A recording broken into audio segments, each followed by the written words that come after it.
On the evening of November 16, 2013, 57-year-old Nancy Pfister stood in front of a crowded room of party guests inside of her house in Aspen, Colorado. Nancy held up a bottle of expensive champagne and called out to get everyone's attention. Her guests turned and watched their host like she was a queen holding court. Nancy had blonde hair and blue eyes and looked like she could have been a model. She told the crowd that she was going to skip winter in the mountains of Colorado and head to the warm beaches of Australia, and she could not think of a better way to spend her last night in town than hanging out with all the people she loved. Nancy thanked everyone for coming, popped open the champagne, and told her guests to have fun. Music began to play, and the guests cheered, and then they all kind of began circulating through Nancy's massive house that sat on over 35 acres of land. And they could look out through these huge floor-to-ceiling windows to get an incredible view of Nancy's property that was covered in aspen trees and surrounded by the snow-capped Rocky Mountains. A lot of Nancy's friends were some of the wealthiest people in Aspen, which was known as one of the wealthiest cities in America, so this was saying something. But the view from Nancy's house was so spectacular, it still made all of her friends a bit jealous. Nancy poured herself a glass of champagne, took a sip, and looked out at everyone with a huge grin on her face. Hosting parties was one of her favorite things to do. In fact, over the decades, Nancy's parties had become sort of legendary. Nancy had inherited millions of dollars and part of the successful ski resort her parents had owned. So Nancy had always had money, and she had always played hostess to the rich and famous who vacationed in Aspen. She had also been briefly engaged to the actor Michael Douglas, she was still good friends with the very famous actor Jack Nicholson, and she'd even hung out with the Dalai Lama.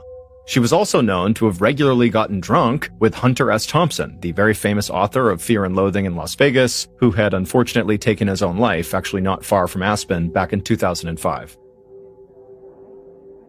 Nancy walked through the large open front room of her house and began to mingle with some of her guests. But she had her eye on a particular couple that was sitting on the couch. Nancy waved to them, and their faces lit up. Dr. Trey Styler and his wife were in their 60s, but Trey had been dealing with some pretty serious health issues, so he actually looked 10 years older than he was. He often had trouble standing, and walking for long periods of time was a big challenge, but he still had a sharp mind and an amazing sense of humor, which is actually why Nancy liked him so much. She thought he was really funny. Nancy walked over to Trey and his wife, who also happened to be named Nancy, and she sat down next to them on the couch, and then she asked them how they were enjoying the party. They said they were having a great time, but admittedly, they were already plotting how to clean up the house afterwards, and Nancy smiled and laughed. When Nancy had made her plans to travel to Australia, the Stylers had been looking for a new home in the area, and when Nancy found out about it, she suggested they put that off and just rent her place while she was gone. And she actually said they could just move in right away if they wanted to. That way the house would feel more like a home when they were actually on their own. The Stylers had jumped at the chance. They loved Nancy's house like everybody did, and they always had a great time with Nancy. So the three of them had basically been roommates for the last several weeks, and as much as Nancy was looking forward to traveling in Australia, she was going to miss spending time with the Stylers. And Trey and his wife felt the same way. Trey had been a very successful anesthesiologist before his health forced him to retire. But, like Nancy, he had inherited a lot of money, so the two of them shared similar backgrounds and seemed to really connect with each other. Nancy was still talking to the Stylers when she heard someone calling her name. She glanced up and saw her friend, Kathy Carpenter, was standing there, looking totally panicked. Kathy told Nancy that she really needed to talk to her right now. Nancy told Trey and his wife she'd catch up with them later, and then she stood up and walked with Kathy to a secluded corner of the room. Other guests watched as Nancy and Kathy huddled together and began to talk. It was something they were all used to seeing, but most of them didn't understand why Nancy even bothered with Kathy.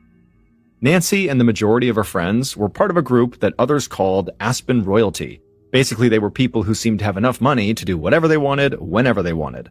And a lot of them were self-proclaimed snobs who wanted nothing to do with people outside of their own social class. But Nancy was different. She made friends everywhere she went and didn't care if people had money or not.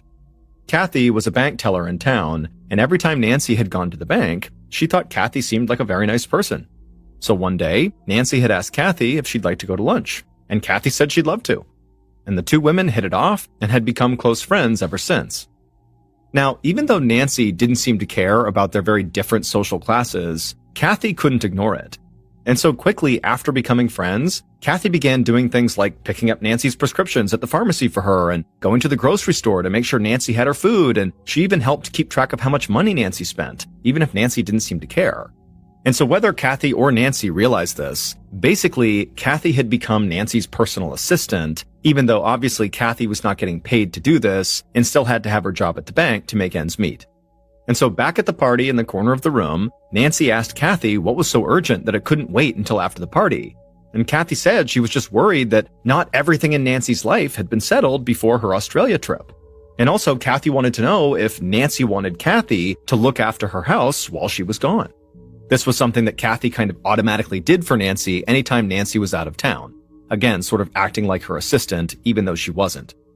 Nancy was sort of annoyed by this. She didn't feel like talking about this right in the middle of the party, and so she tried to just kind of softly end the conversation with Kathy, but Kathy was persistent and really wanted to know what Nancy needed while she was going to be gone. And so finally, Nancy told Kathy that yes, it would be great if you stopped by the house once in a while and made sure her dog was okay. And also, if Trey and his wife, who were going to be staying at Nancy's house, needed anything, well, it would be great if Kathy could help them with that too. And so Kathy nodded, understanding her assignments, and then Nancy took a swig of her champagne, flashed a smile, and then rejoined the party and left Kathy standing all alone in the corner.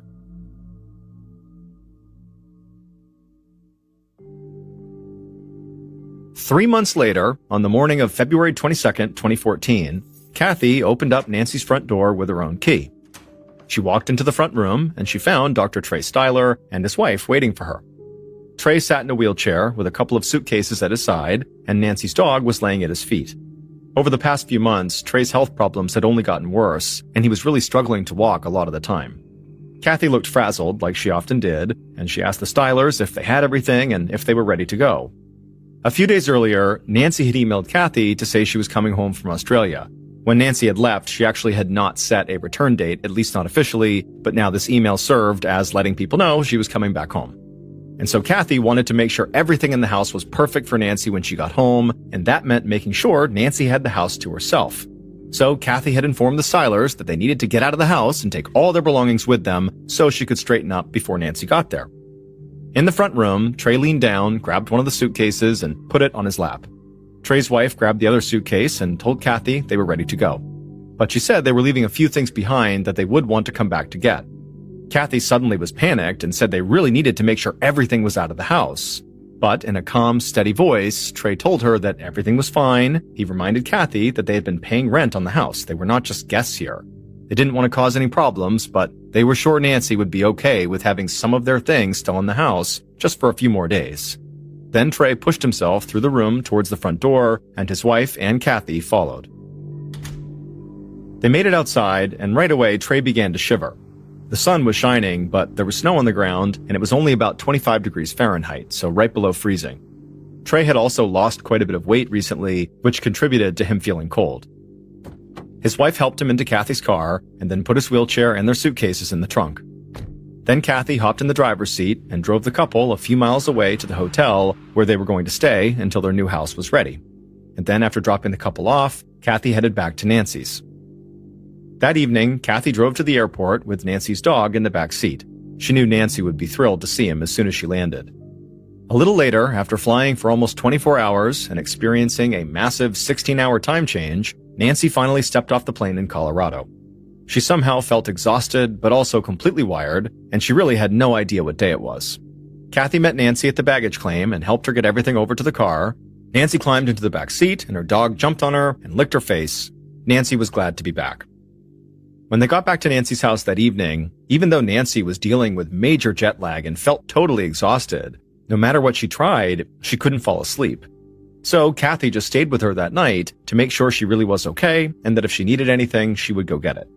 And then for the next 36 hours, Nancy just really couldn't quite fall asleep, and so she was just totally exhausted and miserable. But then finally, on the morning of February 24th, so a day and a half after Nancy got home, she just totally crashed. Kathy stayed in the bedroom with Nancy for a bit, but when it was clear Nancy really had fallen asleep and was not going to wake up anytime soon, Kathy went down to the kitchen, and she made sure Nancy's dog had plenty of food and water, and then she found a piece of paper and a marker, and she made a do not disturb sign. Kathy knew that secretly, Nancy hated being woken up before she was ready, and so she did not want anybody to disturb Nancy.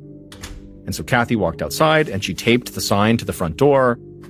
Then she got into her own car and drove back to her own apartment. On the morning of February 26th, so 2 days after Kathy left Nancy's house when Nancy had finally fallen asleep, Trey and his wife came back to Nancy's house to get the rest of their stuff. They saw the Do Not Disturb sign that was on the door, and they assumed Nancy had to be sleeping, but they still wanted to get their things, and they also really wanted to talk with Nancy to make sure everything was okay with the house. So Trey's wife used her key and they opened the door, and the second they went inside, they were hit with this horrible smell. Trey covered his mouth and nose and wanted to go back outside, but his wife said she heard something and she rushed to the kitchen. There, she saw Nancy's dog pacing back and forth and squealing. His food and water bowls were empty, and he had used the kitchen floor like a bathroom. Trey's wife looked at the scene completely confused. Nancy could be flighty sometimes and leave town almost on a whim, but she loved her dog and always made sure he was well taken care of anytime she was gone. But Trey's wife told herself, maybe Nancy hadn't heard the dog squealing because she was in a really deep sleep, still worn out from her trip. So she went upstairs, walked down the hall to Nancy's bedroom, opened the door, and went inside, and when she did, she felt even more confused about the whole situation. Because Nancy wasn't in there, and it looked like her bed had been totally stripped, like Nancy had gone to do a load of laundry and never came back or something. Trey's wife immediately headed right back downstairs and found her husband still waiting by the door, and she told him what she saw. So Trey's wife called Kathy at the bank where she was working and filled her in. When Kathy heard what was going on, she said this all sounded really strange because Nancy had been sleeping when she left the house, and Kathy had made sure the dog had plenty of food and water. So did this mean Nancy hadn't checked on the dog in over 2 days? Trey's wife said she would clean it all up, take the dog out, and make sure he was okay and fed before she left, but she was worried about Nancy. Kathy said she felt the same way. So she hung up and called Nancy, but it went straight to voicemail. So she sent Nancy several text messages and also an email. But by 5:30 p.m., when Kathy got off work, she still hadn't heard anything from Nancy. So she drove straight to Nancy's house. A few minutes later, Kathy arrived at Nancy's. She first checked on the dog and then went upstairs to Nancy's bedroom. And when she went inside, she saw the bed was stripped, just like Trey's wife had said. Kathy walked about 15 feet across Nancy's bedroom to a large walk-in closet. Now, this closet was bigger than a lot of people's bedrooms, and Nancy had actually converted it into a meditation room. She had hung Tibetan prayer flags on the wall and filled it with candles and personal keepsakes. Kathy knew that Nancy did not like anyone going in that closet, but she knew she had to go in because she had to find Nancy. And so Kathy first knocked on the door of this meditation room, but it was silent inside. So she eventually reached down and grabbed the doorknob, but when she turned it, she felt that it was locked, and Nancy's key to the closet was nowhere to be found. So Kathy ultimately walked back downstairs, went outside, got in her car, and sped back to her apartment, and there she grabbed her duplicate key to Nancy's walk-in closet that Kathy kept on its own keychain, and then with the key in hand, she drove back to Nancy's house. At about 5:45 p.m., Kathy walked into Nancy's bedroom again, and this time she saw something she'd overlooked. There was a small splash of blood on the headboard of the bed, and when she saw this, Kathy began to shake. Then Kathy slowly turned towards the meditation room, the walk-in closet, and she began walking in that direction. And when she got there with shaking hands, she used her key and opened the door. And when she looked inside, at first, it looked like the way it always did, with all the different keepsakes and the flags and the candles. But right as Kathy was about to leave, she noticed something on the ground. And when she looked more closely, she began to scream. Kathy immediately grabbed her phone and dialed 911. And when the operator answered, Kathy could barely speak. She was basically hyperventilating. But finally, she did manage to shout that her friend, Nancy Pfister, was dead inside of her closet, and she was sure Nancy had been murdered.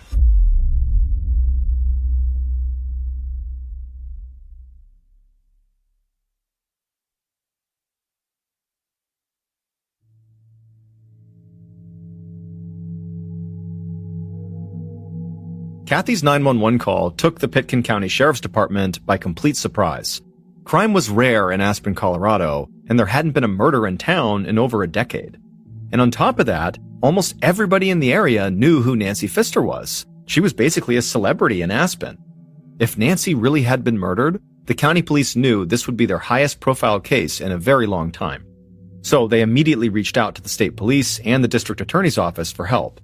And not long after that, an investigator with the DA's office named Lisa Miller parked her car in the long driveway in front of Nancy's house and stepped outside. Investigator Miller was tall with light brown hair, and she was wearing a gray wool overcoat and dark sunglasses. Miller had a reputation for being a staunch advocate for victims and for being very straightforward when dealing with suspects. From where she was standing, Miller looked around and saw all the huge aspen trees spreading out across Nancy's huge property, and she was also able to look inside of Nancy's house through her large front windows, and it was beautiful inside. And so Miller thought, this is like one of the most beautiful places she'd ever seen if it wasn't for the fact that county police officers were stretching crime scene tape all across the yard. Miller saw a couple of deputies talking with Kathy a few feet from Nancy's front door, and she also saw Sheriff Joey DeSalvo standing nearby with Nancy's dog. Miller waved to DeSalvo and walked over to him. She asked him if he had seen the body yet, but DeSalvo just shook his head, and Miller could tell he was on the verge of tears. DeSalvo said Nancy was a good friend of his. Before he was sheriff, he'd had a bit of a wild side, and actually he and Nancy used to party together. And he also said that he was the one who'd been called in to deal with Hunter S. Thompson's body after the writer had killed himself, and seeing someone he knew covered in blood like that had haunted DeSalvo for years, so he couldn't bring himself to go look at Nancy's body. Miller said she understood and just told him that he would need to tell her everything he knew. DeSalvo nodded and said that Kathy, the friend of Nancy's who had found the body and called 911, had told him that when she went into the bedroom closet, she had found her friend's body on the floor. Nancy's body was wrapped up in some sheets and a carpet, and her hair was matted with blood. That's about all he knew as far as the body was concerned. But there was one more thing that Kathy had told him. Kathy said that she had noticed some of Nancy's pill bottles were missing from her bathroom. Miller thanked DeSalvo, slipped on a pair of gloves, and then walked inside the house with one of the sheriff's deputies. Miller and the deputy headed upstairs and walked directly into Nancy's bedroom. They noticed the bed was stripped, and they saw blood on the headboard. Then they stepped into the closet that had been turned into a meditation room and looked down at the floor. But for a second, they both just stood there confused, because it just looked like there was a blanket and a pile of sheets laying there. And so Miller crouched down, and it wasn't until she was right over the blanket and sheets that she could tell they were actually wrapped around something. Miller kept staring at the pile for a second, and then she asked the deputy if Kathy had mentioned moving the blanket or touching it in some way. But the deputy said, according to Kathy, she had not touched anything in the closet.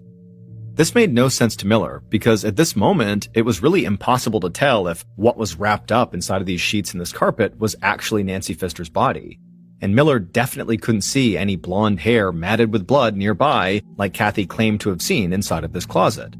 Miller nodded to the deputy, and so he crouched down, and together, they began to unwrap the blanket and the sheets. And as they did, they heard a strange sound, like the sheets were rubbing against something plastic.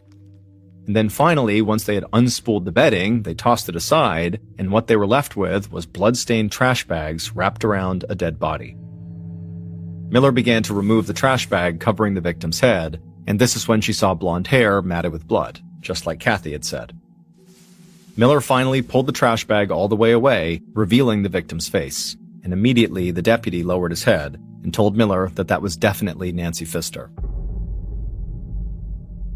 Miller wanted to wait for the state forensics team to arrive before handling the body anymore, so she and the deputy stepped out of the closet and began to search the rest of the house. But during the search, Miller didn't find any signs of forced entry or of a robbery. I mean, expensive paintings still hung on the wall, and Nancy's electronics and computer were plainly visible but looked untouched. And so Miller headed back outside into the cold winter air, and she saw Kathy, so she walked over to her and introduced herself, and she told Kathy they would need to talk at length at some point. But for now, Miller said she only had one question. Had Kathy touched the blanket or the sheets on the floor inside of that closet? Kathy shook her head and said no. She said she really had not touched anything in the closet, and as soon as she saw her friend's body on the floor, she called 911.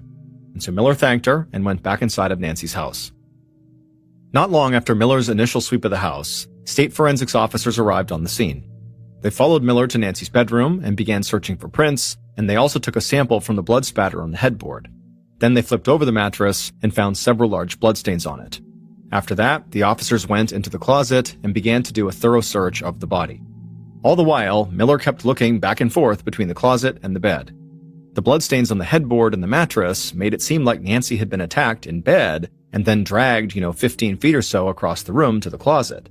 The killer had also flipped the mattress over to try to hide the bloodstains and then clearly wrapped the body up in bedding and trash bags. And this was not an easy task. Just moving Nancy's body around would have been heavy and cumbersome, and there were so many steps the killer had to complete before leaving the house.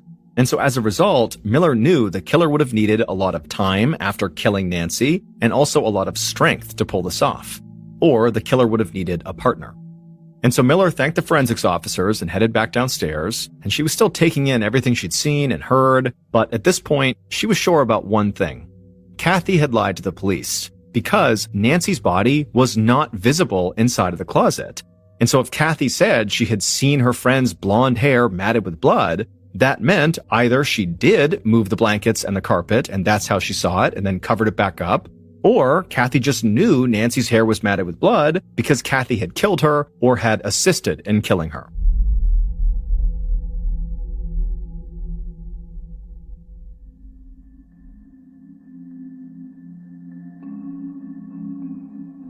Investigator Miller knew that the murder of a wealthy socialite would send shockwaves through Aspen, and it would quickly lead to gossip and panic among locals and vacationers, so she didn't waste any time. Not long after Miller searched Nancy's house, she told Kathy to come down to the sheriff's station to meet with her and county and state police investigators. That day, Kathy stepped into the small interview room at the station. Kathy was average height with long brown hair, and she wore jeans and a red sweatshirt. And she looked very upset from the moment she sat down directly across from Miller. Miller spoke calmly and quietly.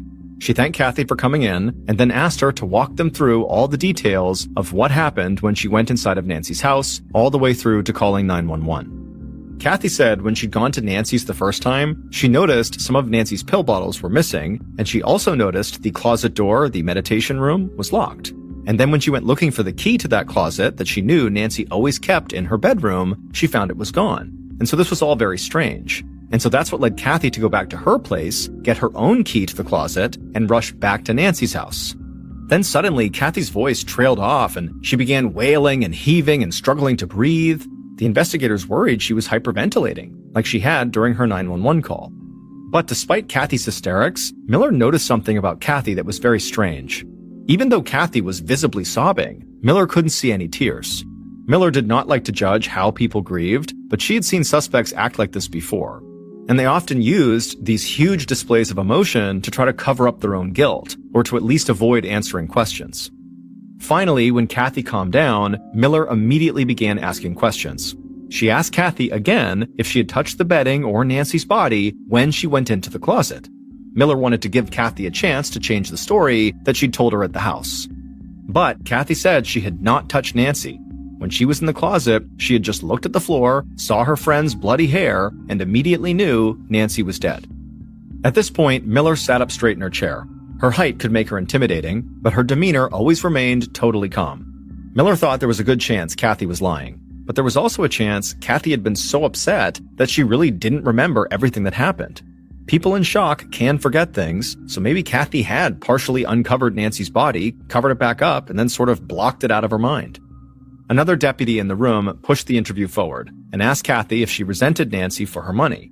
Was she angry that she had to run around doing errands for Nancy while never getting paid a dime for it? But Kathy shook her head. She said it wasn't like that. She and Nancy were extremely close and they loved each other. And something about the way Kathy said that struck Miller as strange. She couldn't be sure, but this woman seemed like more than just a broken-hearted friend. So Miller leaned in and asked Kathy if she and Nancy were actually lovers. Kathy looked very surprised by this question, but she took a deep breath and looked very calm for the first time in the interview, and then she said that she and Nancy had been intimate, but only one time, and that it didn't matter. They were just friends who cared about each other. Kathy insisted that she was not some kind of jealous girlfriend and that she had nothing to do with Nancy's murder. Miller didn't show any sort of reaction on her face. She had no idea if Kathy was actually telling the truth about being intimate with Nancy only once, but she thought that if it was true, certainly once could have been enough to complicate the relationship. And so after a tense silence, Miller asked if Kathy could think of anyone who might have wanted to hurt her friend. Kathy sat there silent. An angry look came across her face, and then she nodded. She said she had a pretty good idea of who wanted to kill Nancy. It was Dr. Trey Styler and his wife.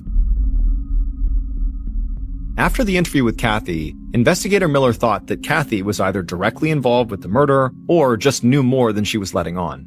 Kathy had easy access to Nancy's house and a key to the walk-in closet where Nancy had been found. Kathy also had a sexual relationship with Nancy at least one time, and she seemed to know details about the body that only the killer would know. But all the evidence pointing at Kathy was still circumstantial, so for the time, police let her go home. Soon after Kathy left, county officers located Trey and his wife at the hotel where they were staying, and they asked them to come to the station. When Trey walked into the interview room for his interview, Miller was taken aback by how frail this man looked. He clearly struggled to walk, and he was extremely underweight for his height. This just was not a guy with the physical strength to murder Nancy, then wrap her up, drag her to the closet, and then flip over a mattress. It just was not possible. But Kathy, in her interview, really seemed to think that Trey and his wife were capable of killing Nancy and had wanted to kill Nancy. So Miller began by asking Trey about his relationship with Nancy and his time living alone inside of her house. Trey would admit that Nancy could be very difficult to deal with as a landlord. She was terrible at keeping records and often thought she was owed money that she had already been paid. But Trey had said that working with Kathy and Nancy's attorney had made things a lot easier, so any issues he might have had with renting the house always got worked out. When Trey's wife had her interview, she basically said the same thing as her husband. And even though she was not frail like her husband, investigators did not think this slight woman in her mid-60s could have physically carried out the murder on her own either. So by the time Trey and his wife left the station, investigators still believed that Kathy was the most likely suspect.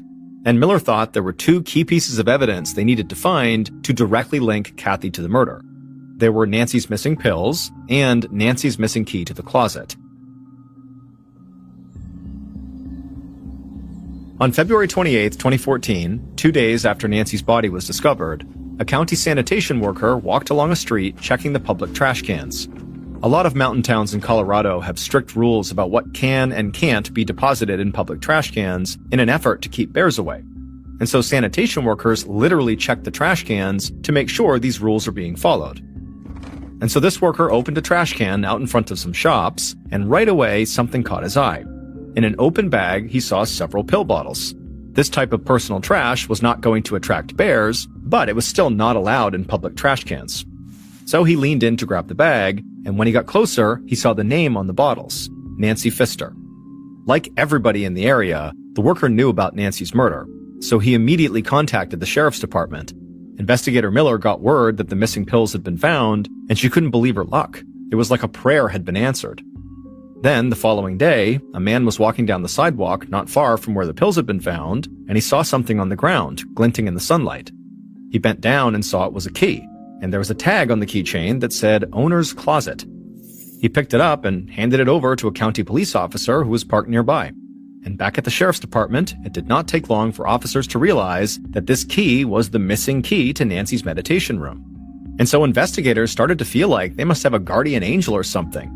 In the span of 2 days, 2 random people had located key pieces of evidence that helped break the case wide open.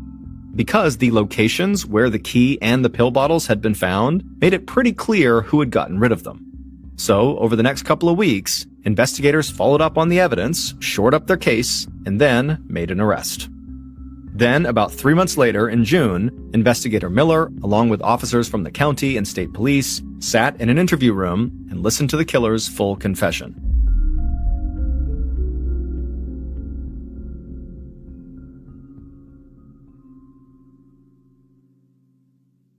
Based on that confession, the following is a reconstruction of what investigators were told happened to Nancy Pfister on the night of February 24th, 2014.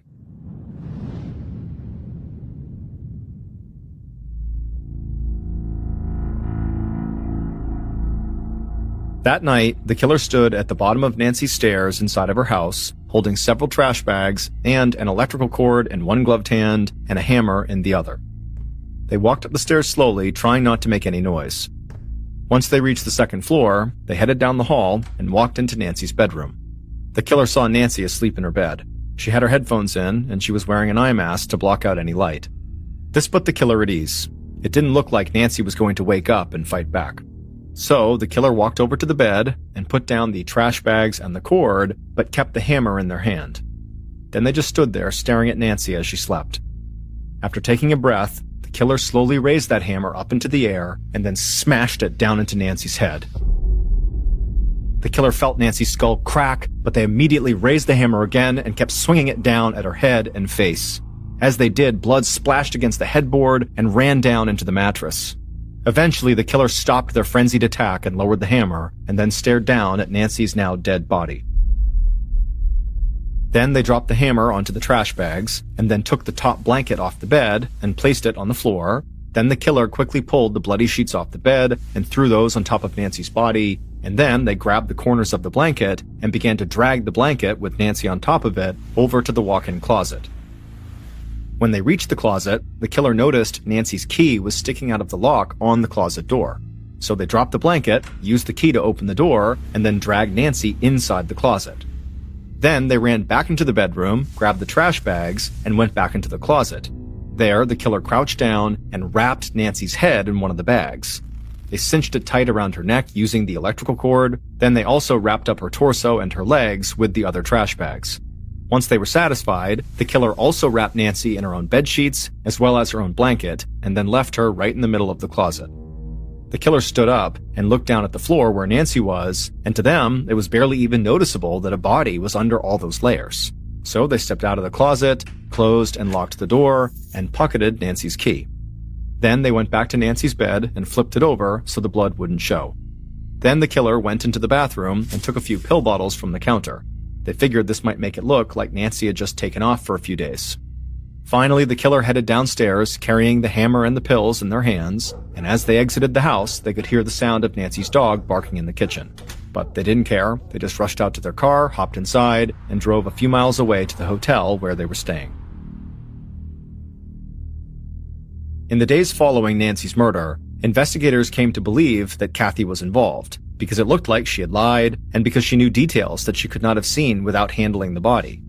But then, police received those two key pieces of missing evidence, Nancy's pill bottles and her closet key, and they were both found right near the hotel where Trey and his wife were staying. And when investigators followed up with them, they discovered that Trey and his wife's relationship with Nancy had actually totally fallen apart while Nancy was in Australia. Nancy was not just absent-minded when it came to getting her rent like Trey had suggested. Instead, she was aggressive and kind of a bully. She wanted the Stylers to pay several months' rent, which was over $13,000, in cash all at once. But Trey insisted that was not what they had agreed to, and his medical bills were draining his savings, so paying that all at once really was not an option. Over the course of Nancy's trip, both parties got their attorneys involved and started accusing the others of trying to rip them off. So by the time Nancy finally flew back to Colorado, Trey and his wife had made it clear they were very, very angry at her. In fact, they had told Kathy on several occasions that they wished Nancy was dead. And it would turn out Kathy had basically said the same thing to the Stylers. She also seemed fed up with Nancy, specifically the demands Nancy kept putting on her. And she said there was a dark and cruel side to Nancy that really only people close to her saw. Her public perception is she was not this snobby, awful person, but, behind closed doors, at least to Kathy and to the Stylers, she was. When investigators learned all of this, they no longer believed Trey and his wife were innocent, but they also didn't believe that this couple was physically capable of committing this murder without help. So investigators became convinced that the Stylers and Kathy had killed Nancy together. And in March of 2014, police arrested Trey, his wife, and Kathy. But then in June, when all three suspects were behind bars, investigator Miller sat and listened to a full confession, but that confession only came from Trey. He claimed he had planned and carried out the murder all by himself. His wife and Kathy had nothing to do with it.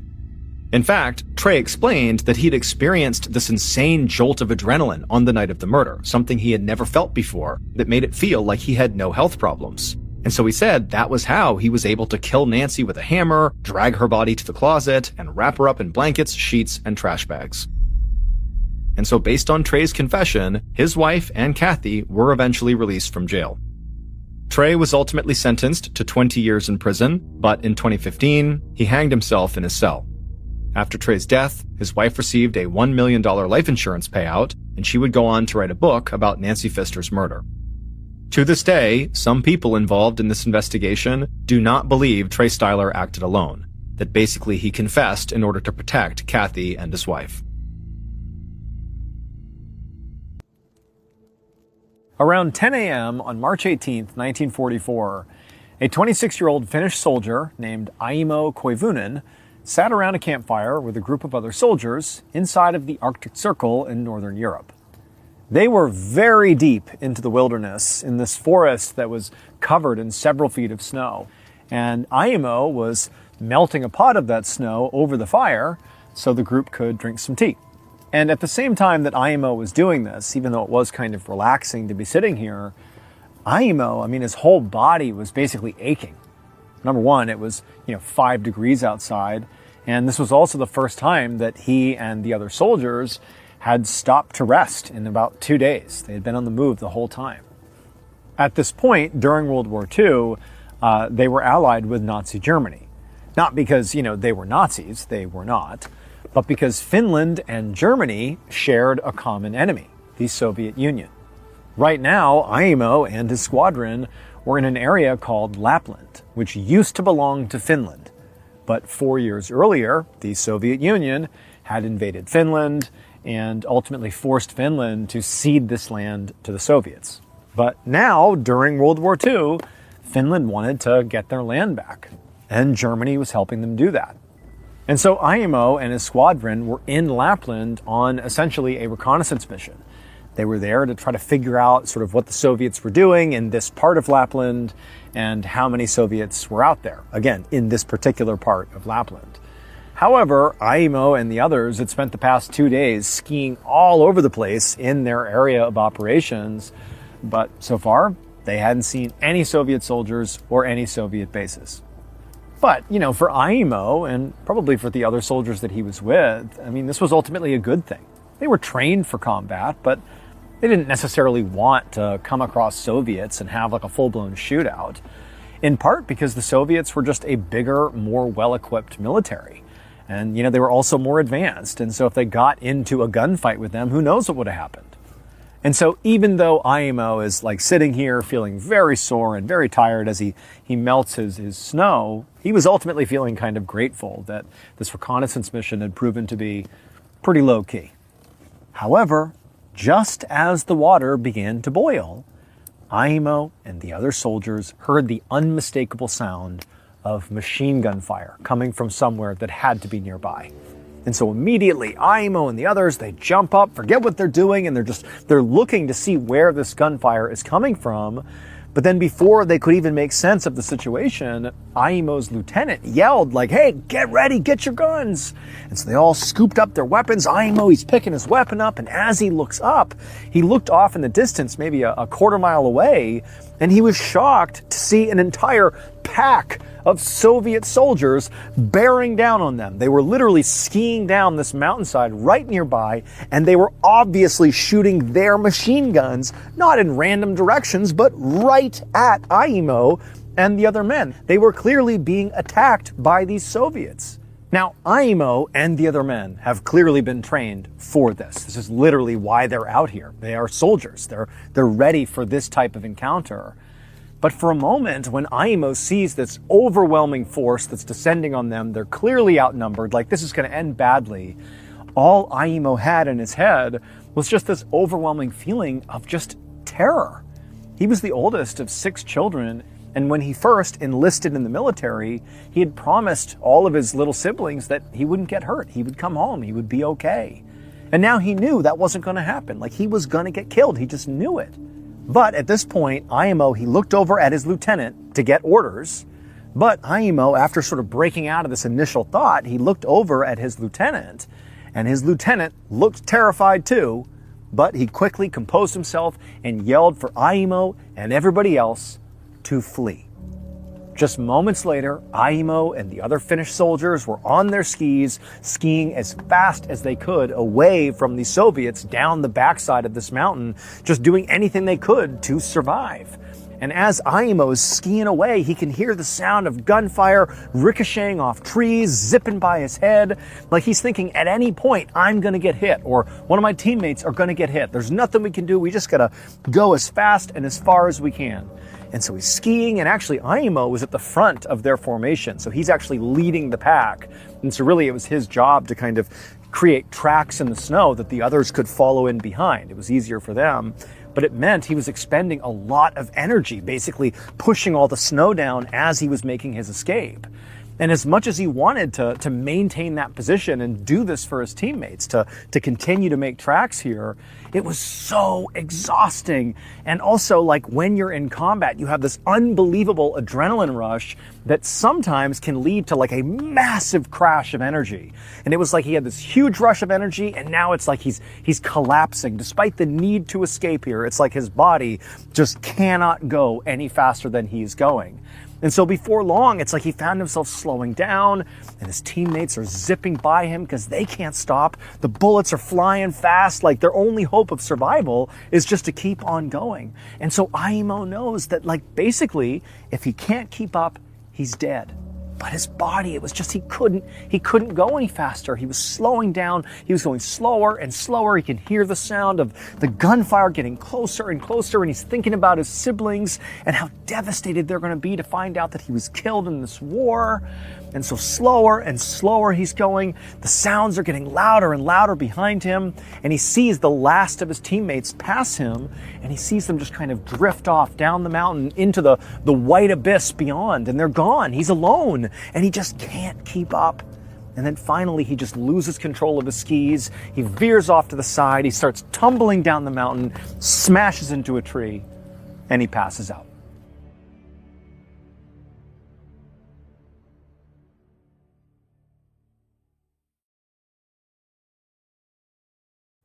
When Aimo woke up, it was light outside, but he had no idea how much time had passed. He also really had no idea how he was even still alive. Like, what, did the Soviets just decide not to kill me? Or did they not see me? Like, what happened to my teammates? Like, what's going on? He had a lot of questions, but in addition to feeling confused about the whole situation, he also had this really distinct other feeling.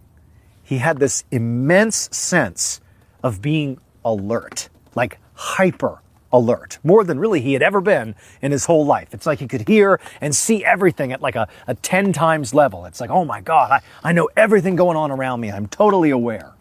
So with his like hyper vigilance that he suddenly was having sort of out of nowhere, he began to, take stock of his situation.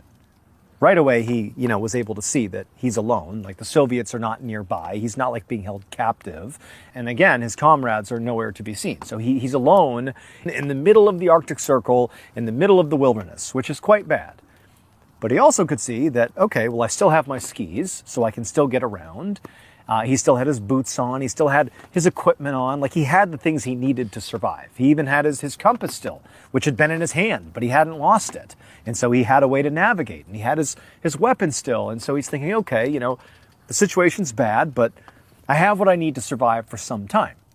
And he also realized that, sort of amazingly, despite clearly crashing as a minimum and smashing into this tree that he was laying near, despite that, he didn't feel any pain in his body. And he didn't appear to have any injuries. So he's thinking, what a miracle here, that the worst thing that's happened here is I've basically been abandoned and I'm effectively lost, but it could be worse. And so Aimo, after taking stock of his situation, he stood up and just began looking all around him. And again, he has this hypervigilance thing going on, which, he's thinking is, the product of a huge adrenaline rush from nearly dying maybe. But either way, he's hyper aware and he's looking around. And he notices off in the distance, maybe like 6-7 miles away, there's this mountain that immediately looks familiar to him. It looks like the mountain that he and his squadron had agreed would be their rendezvous point if they got separated. And so he's looking at it, thinking that's got to be it.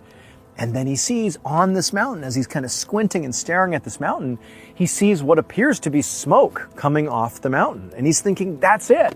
That's where my teammates have gone. Like, they haven't abandoned me. They've gone to the rendezvous point. They're going to wait for me. I just need to get to that mountain. I got my skis. I got my equipment. I don't think I'm hurt. I can do it. I'm going to get over there and I'll be saved. So Aimo scooped up his backpack and picked up his gun and whatever other equipment he had on the ground. And then he started skiing towards this mountain. And for a while, he just kept on staring up at the smoke coming off the mountain, making sure he was going in the right direction. And, as he got closer, he was nearly positive he could see that in addition to the smoke, he could see what appeared to be little lean-to tents on the mountainside, which were telltale signs that those were Finnish soldiers. That's how they set up their tents. So he's thinking, this is it. Like, I'm going to be saved. I just got to get there. And he had so much energy, maybe, because he was so close to being rescued or something, but he felt like this huge surge of energy. It was like nothing could make him tired.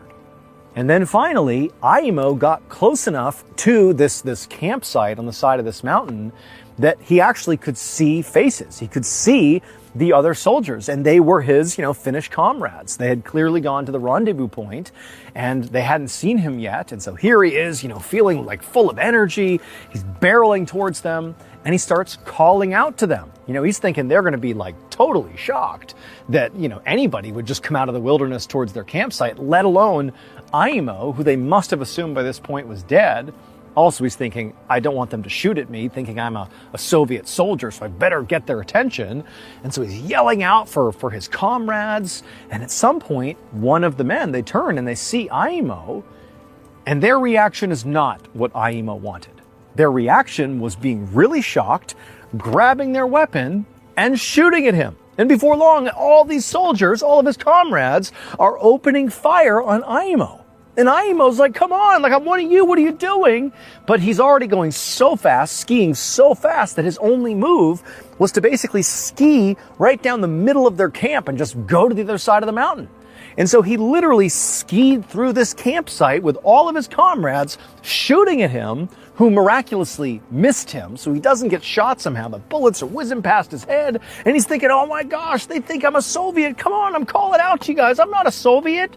But he barrels past them, and then after he's pretty far away from this campsite, he's yelling back to them like, guys, it's me, it's Aimo, what are you doing? But they're yelling and they're shooting in his direction.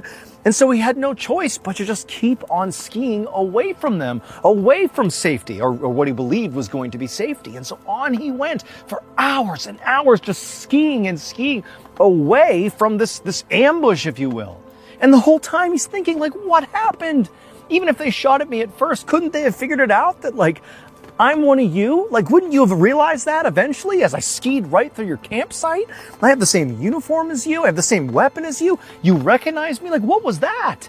And so he has no idea what happened, but he's like, how do I have so much energy? Like, how am I able to do this? I've been skiing for hours and hours and hours. I've been shot at so many times. Like, this is surreal. What's happening? Like, what is going on here? And so Aimo just continued skiing for hours and hours until it was abundantly clear he was not in shooting range. He didn't hear the sound of any gunfire. Like, he's safe again. Still very confused why this was even happening, but he's safe. The sun's gone down, and so he thinks, like, okay, I need to stop. I need to make camp. I need to regroup. But it was at this point that he's thinking to himself, like, I haven't eaten anything. I haven't had any water. I've basically been at a full sprint, like skiing at a full sprint here for practically the whole day. I've had multiple near-death experiences. I smashed into a tree during that initial, skirmish, but I feel great. I feel like I have more energy than I've ever had in my whole life. And so he's just caught by, like, how am I able to do this? Is this what it's like when you're in a true survival situation? Like your body just goes into like overdrive or something? Like he couldn't understand it. And so he's standing there, like, basically telling himself, you really need to stop. Even though you have the energy to go pretty much indefinitely, you need to stop, you need to make a fire, you need to have food, you need to have water, you need to rest. But it was like he was forcing himself to do these things. He didn't feel compelled to do them. It was like, oh, that's right, I need to, like, do human stuff. And so that's what he did. He stopped, he built a fire, he made some food, and he's, like, not hungry at all, but he's eating the food, forcing himself to. He's having some water. And then he said, okay, I'll rest, and then in the morning I'll figure out what to do next. But he lays down to go to sleep, and he should have been completely exhausted, but he wasn't. He couldn't even sleep, like, not at all. He just laid there completely wide awake as the wind and sleet and snow whipped all around him, and he just laid there. Again, feeling great, but just not tired at all. The next morning, when the sun came up, Aimo had not slept at all, but still he was able to get up, put his skis on, and get his stuff and continue skiing, basically in the direction that he believed would bring him back to Finland. And as he was skiing, he's thinking to himself, it's kind of interesting because when he first got attacked by the Soviets, it was like his mind was clear, but his body failed him. Like, his legs got so tired from trying to cut those tracks in the snow that he fell off and crashed. And that sort of led him to this position. But now, for whatever reason, it was like his mind was delirious. Like, he couldn't keep his thoughts straight, but his body was like a Terminator. Like, he just kept on going no matter what. And so he just kept on skiing, almost like without even thinking. His body was like on autopilot. And so all day that day, Aimo just skied in one direction and just didn't stop. And the whole time he's skiing, he didn't see another soul. He is out in the middle of, the Arctic Circle. There's no more Soviets. There's no more teammates, nothing. He's just out in the middle of the wilderness. And realistically, he didn't know if he was even remotely going in the right direction, but he was just going to go. But that night, as he's still just skiing in a straight line, not stopping, sort of unbelievably, he looked up ahead and he saw somebody, the first person he had seen since, the ambush at the campsite. And even more unbelievable is the person he saw was one of his teammates. It was this guy named Matty. He was a comrade of his. They had been together when the Soviets had first attacked. And so immediately Aimo's thinking, clearly Matty got separated as well, and it's just serendipity that we have wound up at the same place. And so Aimo, he skis right up to Matty and he's waving him down. He's so relieved to see him. And Matty, when he looks over at Aimo, he doesn't shoot at him, but he sort of tells him to be quiet, calm down. And he kind of beckons him over. And when Aimo comes up next to Matty, he has all these questions what do we do? Where are we going? But Matty just tells him just to be quiet and then gestures to lay down on the ground. And so Aimo doesn't really know what's going on here, but he trusts Matty. Matty is not shooting at him. That was a good sign. And so the two of them just laid in the snow. They laid down right there. And for the first time in what felt like a very long time, Aimo was able to feel tired enough that when he closed his eyes, he did drift off to sleep almost right away.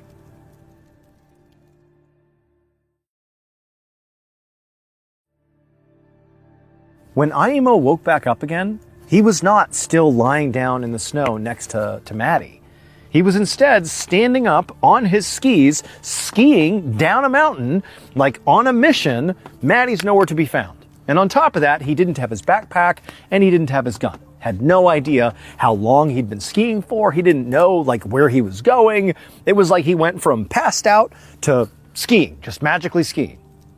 Now, realistically, at this point, Aimo is thinking to himself, clearly what's happening here is I'm hallucinating or something. Because how is it possible that I was just with Matty laying on the ground sleeping and now I'm here? It didn't add up. And so as he's just sort of mindlessly skiing along, he's telling himself this is you dying. This is you losing your mind before you die. Your mind is all over the place. Your body's still going for reasons he didn't really understand. Still at, full tilt, full energy. Didn't know why. But at some point that's going to give out and you're just going to die. That's what's going to happen here. And so Aimo's only hope was that between now and when he died, that hopefully somebody would see him and save him. He knew it was an outside chance, but at this point, that's all he had. And so on he skied. No weapon, no backpack, no supplies. He's basically operating on no sleep, and he's just skiing. And for days and days, he doesn't stop. He can't believe his body is keeping up as well as it is. His mind is totally gone, but he is just going for days and days and days. Doesn't run into anyone. But then one day, again, days later, he's skiing along and magically almost in front of him appears this building. He can't tell if it's necessarily a military outpost or civilian. He doesn't know if it's Finnish or German or Soviet. But he knows, even in his totally fractured mental state, that attempting to go in that building and hoping there are people in there that will save him, even if they won't, even if they kill him maybe, that is a better outcome, a better choice than doing what he's doing right now, which is the sort of endless ski to his death. And so Aimo starts skiing faster and faster towards this building, just full reckless abandon, fully committed to this is my rescue or this is my death. And as he gets closer, he sees, sort of unbelievably, that this is a military installation, and it is a German military installation. And remember, the Finnish are allied with the Germans at this point, and so this is a safe place for him. And so he's so relieved, he can't believe he's going to potentially survive this thing. He takes off his skis, and he starts running towards the front door of this building. But before he gets to the front door, he steps on something, and then there was a loud bang, and he's thrown into the air and comes crashing down. And when Aimo opened his eyes and sort of took stock of what had happened, he didn't feel any pain, but he looked down and he saw his foot was just a bloody mess. There was literally bones poking out of his ankle. Like he could see clearly he sustained a horrible injury and he must have just stepped on a landmine. But Aimo, determined to get into that building, he pulled himself up, again sort of channeling this unbelievable just endurance he had been feeling the past several days that he'd been out here. He stood up and on one foot began hobbling his way towards this installation. And he finally gets to the front door of this German military base. And he grabs the doorknob and he's about to open it when there's another banging sound and he's thrown again into the air. He had stepped on another landmine. And he comes smashing down and he doesn't die. He doesn't feel any pain. But he looks down at his legs and he sees his other leg that was not injured a minute ago is now also mangled. So now he can't even stand. He's incapacitated. And on top of that, even though he's near this military outpost, he turns and looks at it. And now that he's a little bit closer and he's sort of looking more, intentionally at this building, he realizes it's abandoned. Like this isn't going to save him. He's trapped. He's in the middle of nowhere and there's no one here. And so at this point, Aimo just said, you know what? It's over. Like, I'm going to die. And so he literally just crawled his way over to this nearby ditch, let himself roll into it, and he just waited to die. He just knew it was over. But he didn't die. For days, he just laid in this ditch, like unable to die. He wanted to die. He wanted this to be over. Like, what else is he going to do? Who's going to save him? But he just watched the sun come up and set. Go up, set, over and over and over. He lost track of how many days he was just laying there, again, bleeding profusely, like grievously injured. He hasn't eaten anything. He hasn't had any water. He can't believe he's still alive. He really can't believe it. And for days and days, Aimo just laid in this ditch, fully awake, fully alert, like just completely alive. It was like he wanted to die. He wanted his body to shut down and just have this end, but it's like his body wouldn't. It was still in this super intense, like hyper survival mode where his mind was a mess, but his body was just like full, stay alive, no matter what mode. And so he's just laying there like wondering, when is this gonna finally end? And it just wouldn't. Like days and days are going by.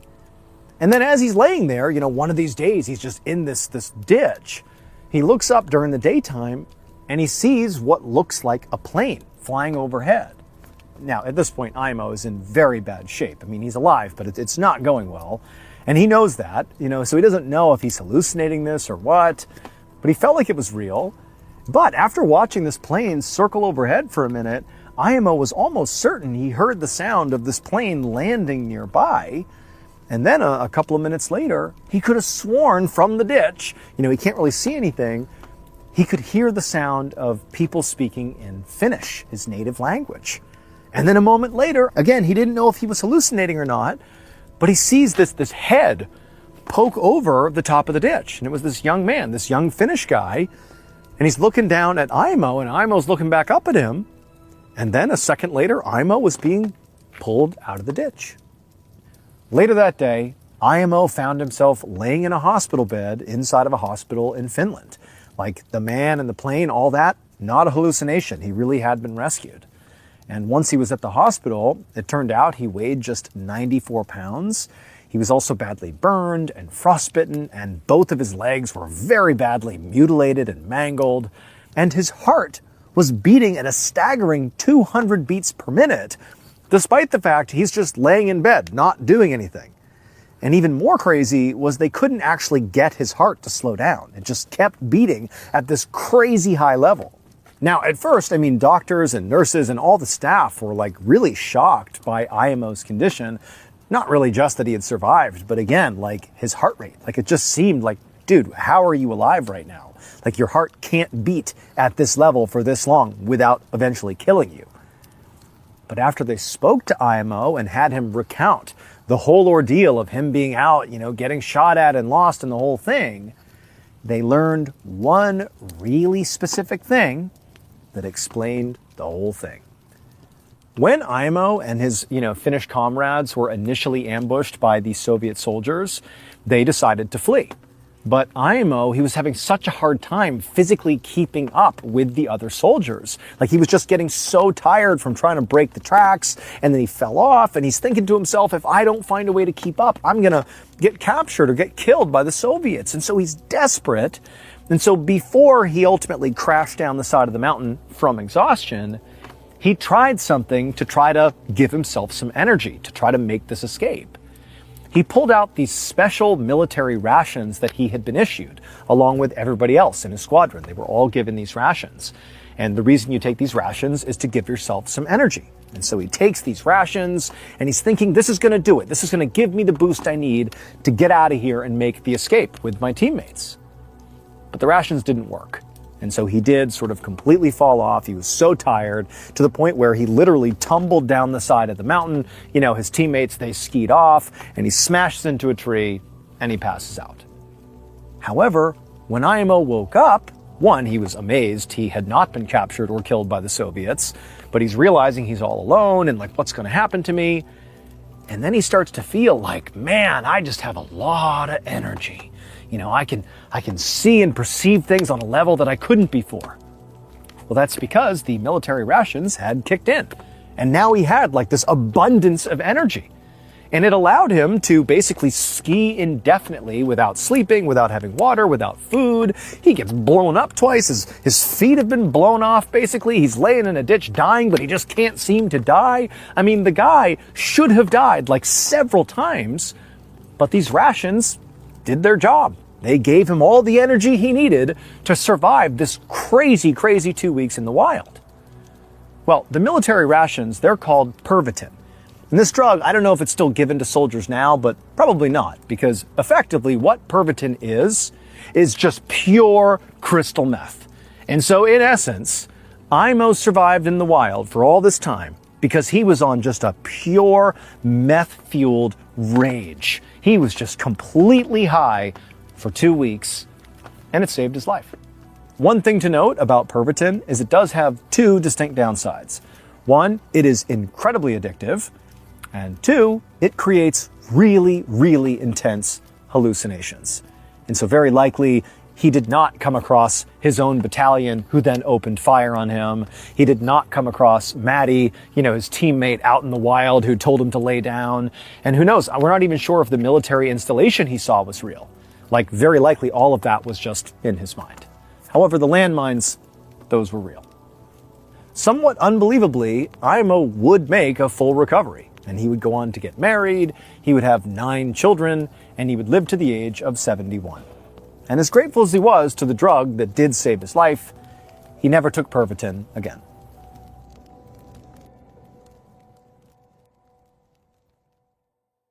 Stayed a second more, then disappeared across the floor.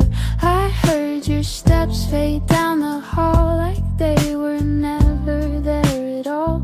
No goodbye, no final line, just silence cutting through the time. And I waited for something to break, but nothing came. Not even a mistake. No last words, no warning sign. You just left me midline like a song that never ends. No goodbye, no reason. It smells like magic, cold sweat skin, I feel it coming. In the lantern glow, your eyes were chill. You came looking for truth, but you just found trouble. Your memories are cracking, and I'm chewing through the rubble. Future sight, I don't think I can save you in time. Ruined city in the moonlight, sentinel of the night. A quick note about our stories. They are all based on true events. but we sometimes use pseudonyms to protect the people involved, and some details are fictionalized for dramatic purposes.